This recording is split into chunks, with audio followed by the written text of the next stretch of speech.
joined today by Paige Graziano, who's one of 5 candidates vying for 2 slots for a 3-year term on the Pembroke School Committee. Welcome. Thank you. Thank you for having me. Thank you for being here. We're going to dive right into the questions. Sure. Okay, question number 1. How do you determine your budget priorities given the mandates that you have no control over, the state funding which has not been finalized? And for the second part of that, do you think that a decrease in enrollment should tie in with a decrease in school funding? So those are 2 very separate things to do with budgets. Okay. Starting with your budget priorities. So budget priorities would start for me with the basic educational needs, reading, writing, arithmetic type of things. Certainly, we all feel that education should be far more than that, but we have to guarantee a basic education for every single student, and that would include whatever supportive services, special education needed in order to provide that basic education. And then we're stuck with the mandates. So those are things that, unfortunately, we don't have any wiggle room in. Beyond that, that's kind of like the nuts and bolts of it. Beyond that, you have leniency. You have some space, provided you have the finances to provide that. So my goal, if there were anything left over, which would be my goal, would be to include additional classes that are enrichment, whether that be through language or hands-on classes, STEM classes, and I'd like to be able to make sure that we continue to offer a variety of those across the spectrum of student interests. So including arts and different literature options, as well as theater, etc. I think those things are all vital. Same thing with sports. If we had to make a sports reduction, it would be something that we reduced in small amounts and took from everywhere so that no particular student was losing the aspect of school that they really loved, if that makes sense. No, it does. So the general answer to your question is the reading, writing, arithmetic, the basics of education have to be covered first. Exactly. Okay. Exactly. But if you had a small pocket of money left over, would you try to spread it out amongst the things you talked about, the sports, the arts, the music, the literature? Or would you concentrate on getting really great at one thing and maybe not be able to offer all things? Well, I think we're really lucky in Pembroke because we have some things that we really succeed at, that we're already focusing on quite well. I've had my own children, as well as students that I've hosted through the exchange program, participate in our athletic department programs, and they're amazing. The coaches are really top-notch, and the kids just really, they come together as a community, they encourage one another. It's a great program. And I've seen the same thing. Both of my younger daughters are involved with our play and vocal performance programs, and those, I think, have great parent support. They have great financial support. The teachers are excellent. With extra cash, I think I would be looking at the spots where we don't have such a good track record or where I think we have room to grow. Such as? And I think right now, clearly, we have a need for vocational education. Okay, we'll have a separate discussion on that. Okay. Vocational ed, yeah. Beyond true vocational ed, I think it would be really wise of us to offer some practical hands-on classes to our students. Even if they're not leading to a certificate, things that allow them to get up and get moving. Not every student is built to sit and study all at once, class after class with heavy load of curriculum. And then the other thing I'd like to see grow is our options for foreign language. Okay. There's been discussion about how do we keep Latin in the curriculum, how do we offer Latin to our middle school students, and I think that those languages are really important, and it's an area that we are in some ways falling a little bit behind on. So I would like to see additional funds go to that department if possible. Languages. Okay, world languages. So what do you say to the residents who are paying taxes that say, look, Every year we see the enrollment in schools going down, and yet your budget continues to go up.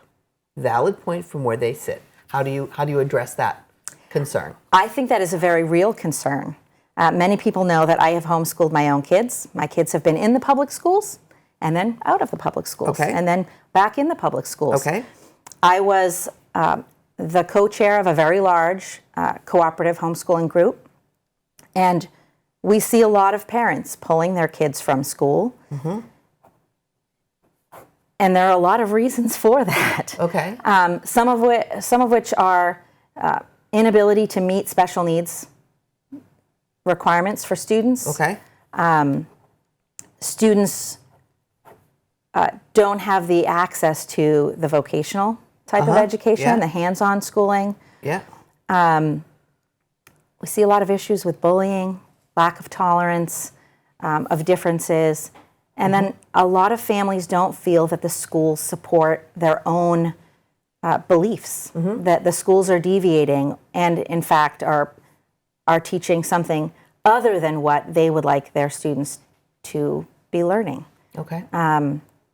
So there's a huge draw out of the school system for that reason. Can you repeat part of the question? Your concern was? It was if there's a decrease in enrollment, and you said one of the reasons where people are taking their kids out, not only is it decreasing because we have less kids coming up, but people are not having their kids stay in the school system. Exactly. In your case, with homeschooling.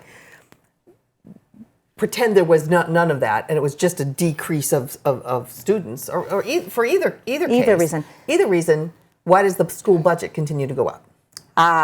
So I think recently, the past few years since COVID, we've seen a huge increase in need for special education and assistance for students who've fallen behind. Yeah, and we'll talk about that separately also. So that's definitely one of them. Yep, special ed, yep. There's a need for students to catch up. Yep. There's more difficulty with students as far as they're just getting back into the swing of a school routine. So you have more issues with getting kids in the rhythm. Yep. And that leads to class disruptions, more learning loss, etc. Yep. So that's certainly a concern, and it's a cost for the schools. So when you need more paraprofessionals, you need more assistance. You need more money. You need more money. Okay. Yeah, does that answer your question? Yeah. No, I mean, everything goes. Every line item has gone up. Yeah, everything. Everyone is aware that gas has gone up, food budgets have gone up. For everybody. Yep, exactly. Okay, second question. The discussion of vocational schooling is not new to Pembroke. The Pathways program is a good start, but certainly not the total solution. What planning and initiatives do you think are needed right now, and why? The school committee has been working pretty diligently on this, and there's some feeling amongst the parents in town that they're not working hard enough. Okay. I'm not so sure that's the case. There are some limitations in how quickly the school committee can move, which is disappointing. But it's just the reality of getting all the details. We've been trying to join in with South Shore Voc Tech, working with the superintendent there to find out their plans. As they move forward with their plans, they are continuing to discuss with our working group and then pass that information along to our school committee itself. So if that were to come to be, if that possibility of Pembroke joining into the South Shore Voc Tech, would you support that? Absolutely. Okay. Absolutely. I think this is a hill I will die on. It really is necessary for our students. Now, how we go about that is going to be difficult. Right. And our community needs to recognize there will be a price to pay. How we pay that price is going to require a lot of conversation. Right. And that's one of the reasons why I'm running. I know a lot of people in town who are concerned about this. I want to improve the communication between the school committee and the people so that when we have a vote, when we have to make a decision, people feel like, well, maybe I don't like what I'm losing, but it's worth it for what I'm gaining. Okay. And I think that discussion really needs to be very open, because vocational education, it can't be on the side burner. We've got to make this move forward as promptly as we can so that we don't leave behind additional students. Okay. One of my own children came out of the public school to homeschool. She was homeschooled for a while. She went back into the public school. and then ended up leaving the public school because of her desire for vocational education, and she could not get in. Her brother was able to get in at Silver Lake a few years prior, but it just was not an option. Yeah. Yep. So I felt that personally. I talk with people all the time who are struggling with that, but there will be a cost. Of course. So there will be a cost. Tell me if I have this right from what I've heard, is that Social Check has to expand. The expansion that they're going to do is going to cost $10 million, something to that effect. That'll be shared amongst all the towns that are going to participate. Correct. And then once you've agreed, or it has been agreed that Pembroke students can participate in this, Pembroke will have to not only have helped build it, but pay for the transportation and the tuition, if you will, of the students that are accepted into the VOTEC program. Is that correct? Yes. Okay. Yes. And that will be a cost, absolutely. It will be. And our citizens will see that the cost to send a student to vocational education will be higher than the cost to send a student to our regular public education. Right. It's the nature of the beast. Right. And to your point, it's something that is being discussed everywhere now. The fact that so many students are opting not to go to college. The cost is very prohibitive. Yeah. It's very prohibitive.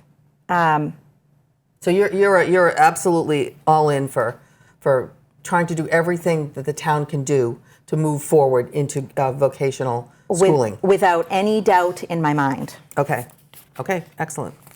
Question number 3. What is your philosophy on special education?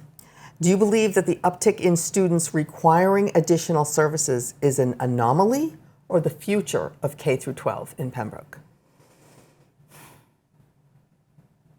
I would honestly say I believe it's a little of both. Okay. I do believe that the situation with COVID unfortunately led to significant learning losses. It led to significant behavioral losses. And those things we will be paying for those things, and not just financially, for years to come, until those students really move their way through the school system. I also think in some ways it is a permanent state. And part of that, I believe, is because we've turned education into a very mechanical process. What do you mean by that? We don't have tangible books anymore. It's all computer screens. Okay. That's hard for students. It is hard for students to look at a screen all day. It's not for every personality. And because of that, I think we are seeing kids really act out. Kids need to move around. They need to do things. They need to see things and explore things and feel things. But that costs more money as well. Right. You need supplies for experiments and projects. Right. So we have to decide whether we want our education to look like a production line where we are moving kids forward from point A to point B to eventually get them to college and out of college to a job, or whether we can find a way to make schooling more individual and give our students a little bit more freedom. And I think that there are some ways to do that. Okay, we'll explore that in a sec. So the idea of special education now, it's mandated by the state. Yes. You have to support whatever learning condition a student has or needs to the best of your ability as a district. The more children that are on IEPs, the more children that are taking advantage, or students that are taking advantage of special educational processes, the more it's going to cost. Correct. And that's a no-control issue. Yep. So what do you do with that? How do you get around that? Because you really can't. You can't, in the sense that individual IEPs are individual. Yep. But that doesn't mean that you can't have a group of kids with similar needs placed in a classroom, not necessarily on their own. I'm not saying isolate them, but placed in class structures that are more conducive to their education. So that would be one way to limit the number of additional people we need to support those students. It's certainly not always possible. It depends on the needs according to that structure. Right. And you certainly wouldn't want children to be singled out as different or other if they're comfortable and capable and able to participate in regular school structures.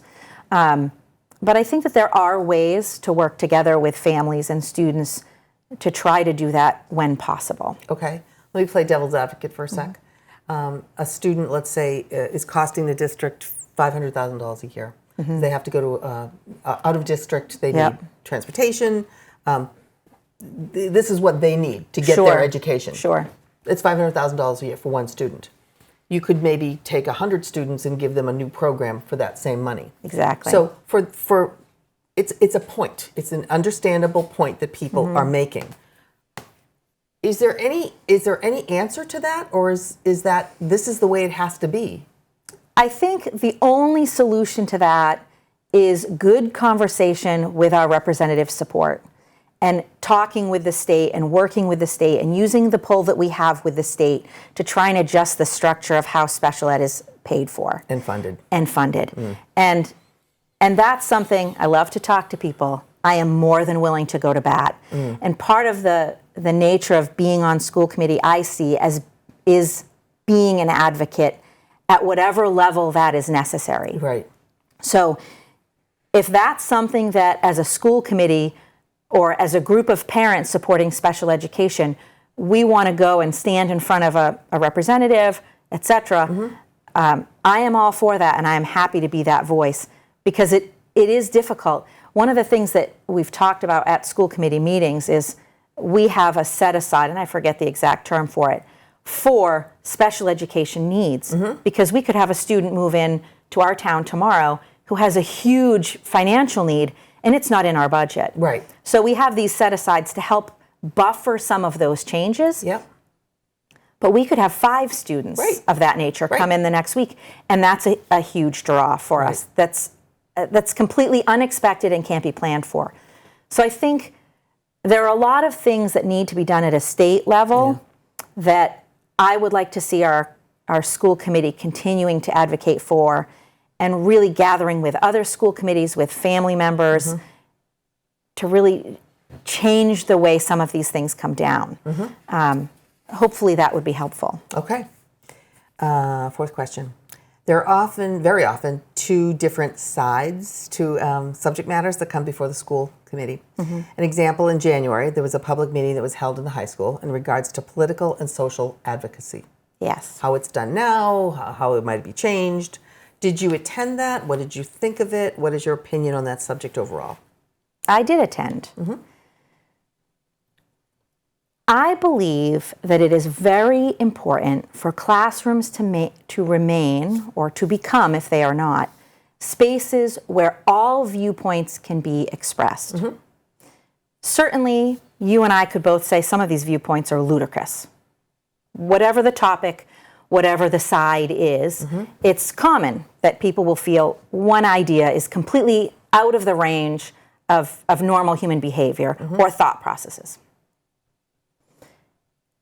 But I think it's really important that those views be expressed, in part because the interplay of other students with a teacher acting as a mediator can help to draw out the ideas of the student who's a little other, has a differing viewpoint. That gives the group, the mass thought, a different perspective, but it also gives that individual a different perspective. The teacher has to act as an independent moderator of thought and ideas. And so the meeting in January, what disappointed me about it was that a lot of people took it as a means by which to silence students. I didn't view it that way at all.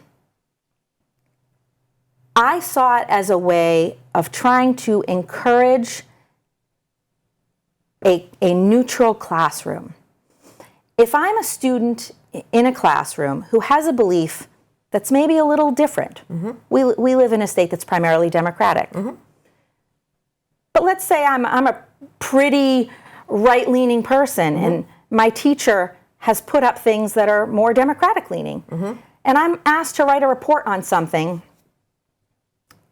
I might be hesitant to give my true input because I'm worried, is this teacher going to think I'm crazy?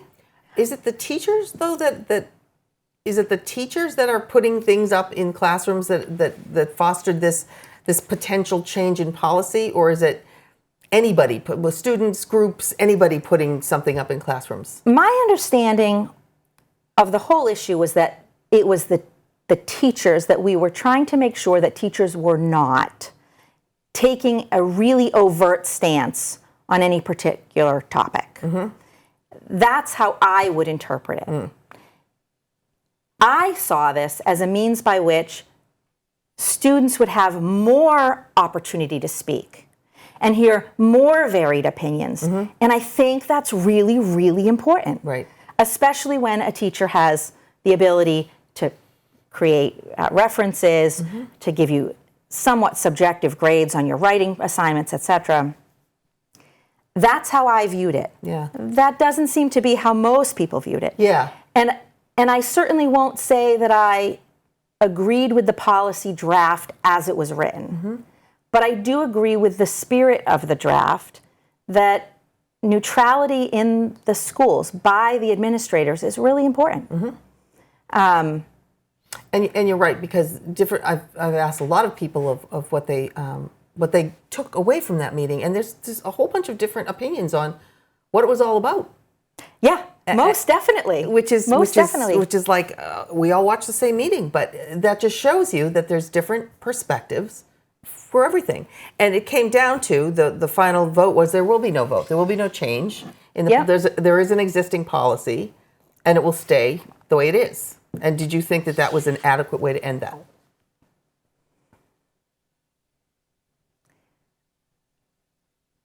I'm not so sure. Unfortunately, I think that closure didn't really provide any closure. Okay. It left a lot of people angry and not really understanding the purpose of the meeting. Okay. I think it left it so that many people feel that it was an effort to squelch a particular viewpoint. Okay. I did not see it that way. Okay. And nor would I want any particular viewpoint hushed or tucked under the carpet.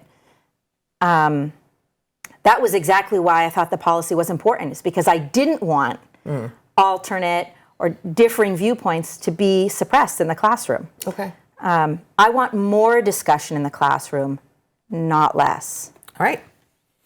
My last question to you is, what do you think the Pembroke Public Schools do really, really well, and what do they really need to work on?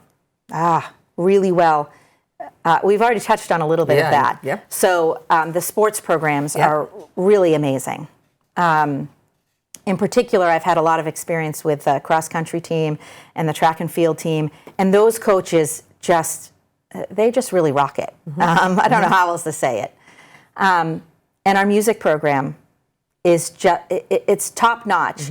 The kids really come together. I've said that before. The performances are unbelievable. I've been attending the plays for, I think, like 5 years now, and they're great entertainment. I love going. I'd rather do that than go to a regular old movie or go out to dinner. It's just so much fun. I think those are great spots. I know I mentioned that I think we need more foreign language. Yeah. I do believe that, but I also have been very impressed by the foreign language instructors that we have.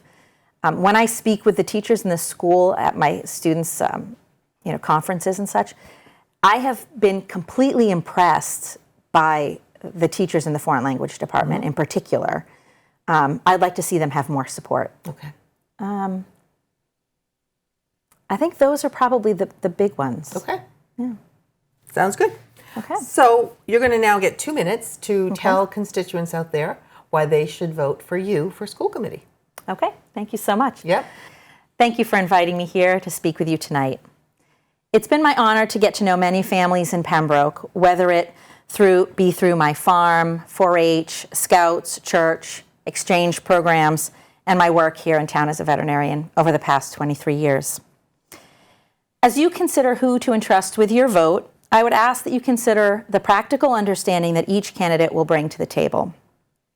Fiscal understanding is obviously crucial because our school committee is responsible for approximately half of our town budget. The ability to connect with others, to lead, to listen carefully, and to think independently are all also essential. I wish that I could guarantee that I would be able to fix each and every problem we will face in the future. What I can do is continue to be who the last 23 years have shown me to be. I'm a person dedicated to education and to understanding.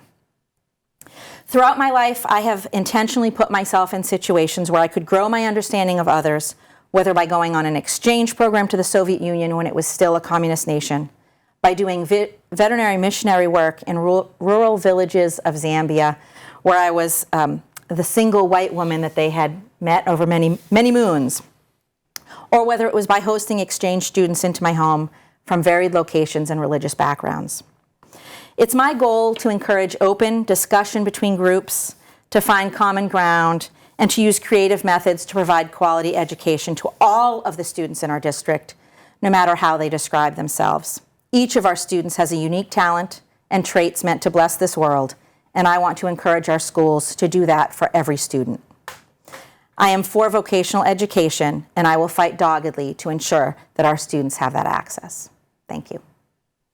Thank you, Paige. Thank you very much. Best of luck to you during this election season and in your candidacy. And thank you for joining us today. And please do make your voices heard by voting on or before May 18th in the Pembroke Town election. Thank you and good day.